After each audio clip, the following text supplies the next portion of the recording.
ఈ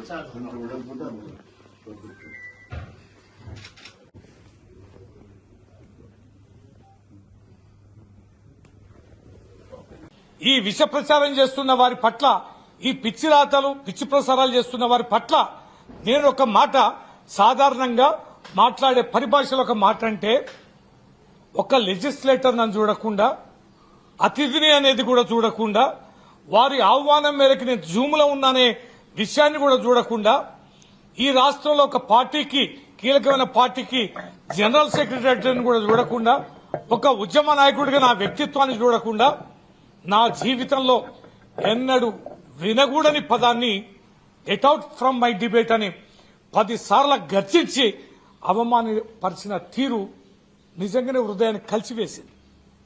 ఎప్పుడూ అవినీతి అక్రమాలకు పాల్పడ్డ వాళ్ళం కాదు. వందల వేల టీవీ డిబేట్లలో గాని, మీడియా సమావేశాల్లో గాని మాట తూలింది లేదు. అన్పార్లమెంటరీ లాంగ్వేజ్ నేను ఎక్కడ వాడిన సందర్భాలు కూడా లేదు. కానీ నా పట్ల అంతటి అక్కసుగా ఆ భాషని వాడడం అనేది ఒక యాంకర్కి ఏం అవసరం అని, ఒక యాంకరే ఆ రకంగా ఏ రకంగా స్పందిస్తారనేది, అట్లా ఆవేశానికి ఎందుకు గురి అవుతారని. నేనున్న స్థానం మీ అతిథిని కదా, అతిథి పట్ల ఈ రకంగా వ్యవహరించడం అనేది దుర్మార్గం కదా.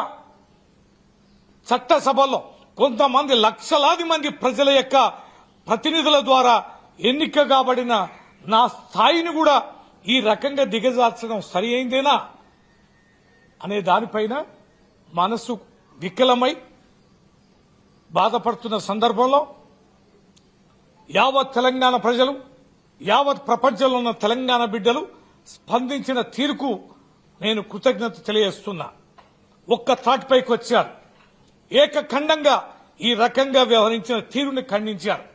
మా పార్టీ ఈ ఛానల్ని నిషేధించారు. మా పార్టీ కార్యక్రమంలో ఎక్కడ పాల్గొనడానికి అవకాశం లేదని మా పార్టీ అధ్యక్షుడు కేసీఆర్ గారికి, వర్కింగ్ ప్రెసిడెంట్ కేటీఆర్ గారికి, యావత్ మా పార్టీ నాయకత్వానికి నేను కృతజ్ఞత తెలియజేస్తున్నా.